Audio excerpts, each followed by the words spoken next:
Hello guys, welcome back to the channel. So in this video we are going to discuss a 30-day study plan for JKSSB's JKPSI exam की preparation.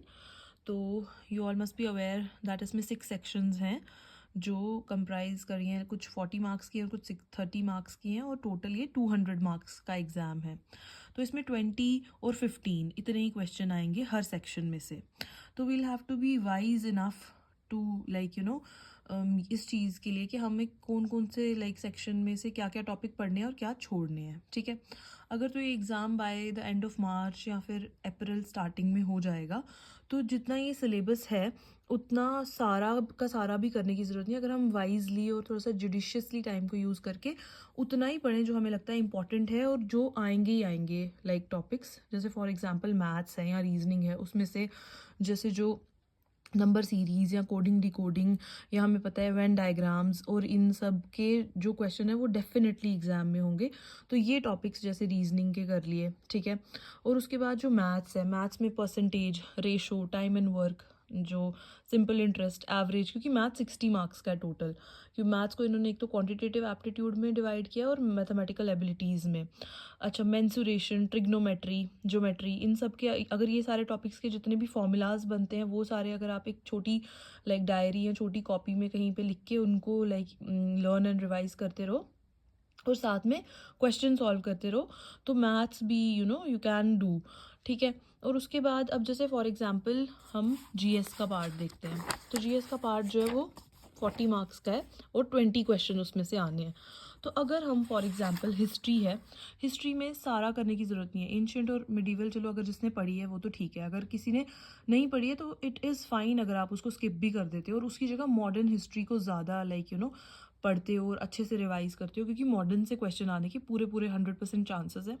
उसके बाद जैसे आप जो polity है, polity में for example अगर आप फंडामेंटल राइट्स और डीपीएसपीज और इम्पॉर्टेंट जो भी आर्टिकल्स हो गए, जैसे इमरजेंसी के लिए कौन सा होता है, जैसे फॉर एग्जांपल मनी बिल का कौन सा आर्टिकल है, उसके बाद प्रेसिडेंट का आर्टिकल, इम्पीचमेंट प्रेसिडेंट का जो होता है वो वाला आर्टिकल हो गया, जैसे फॉर एग्जांपल ये और कौन सा हो गया, जैसे हाई कोर्ट का या रिट ज्यूरिडिक्शन वाले जो हैं उनका अगर आप कर लो. ठीक है. उसके बाद जो और जो भी थोड़े से इंपॉर्टेंट चीज़ें होती हैं ना, उन सब के जो आर्टिकल्स अगर आपने देख लिए, ये आप लूसेंट या तरुण गोयल से देख सकते हो. ठीक है. उसके बाद आप जितने भी ये ज्योग्राफी है, ज्योग्राफी में जो भी फिजिकल ज्योग्राफी होगी ना, जो भी रिवर्स, लेक्स, माउंटेन्स, वो सब जो फिजियोग्राफी, और इस टॉपिक में जो जनरल अवेयरनेस वाला टॉपिक है इसमें अगर आप जो JNK की हिस्ट्री और JNK की थोड़ी सी फिजियोग्राफी करके जाते हो तो मेरे ख्याल से दैट इज़ इनफ इसमें. ठीक है. और करंट अफेयर्स तो करने ही है. अब करंट अफेयर्स में क्या क्या करना है, अवार्ड्स करने हैं, उसके बाद स्पोर्ट्स वाले जो भी चीज़ें हुई हैं, अपॉइंटमेंट्स अगर कोई न्यू हुई हैं, अगर कोई गवर्नमेंट ने न्यू स्कीम्स निकाली हैं, लास्ट 6 मंथ्स के करंट अफेयर्स जो होते हैं वो मोर देन इनफ होते हैं. आफ्टर दैट जो इंग्लिश है, इंग्लिश में इंग्लिश तो पूरी की पूरी करनी है, वोकेबलरी, और उसके बाद प्रैक्टिस करनी है, एंड देन जो ग्रामेटिकल पोर्शन है वो सब करना है, डायरेक्ट इनडायरेक्ट और active passive and all that. Okay. तो उसके बाद आ गया कंप्यूटर भी करना ही है. तो ये हो गया सारा सिलेबस का थोड़ा सा ओवरव्यू. अब हम देखते हैं कि क्या रहेगा, कैसा रहेगा 30 डेज़ में, कैसे हम क्या कवर करेंगे.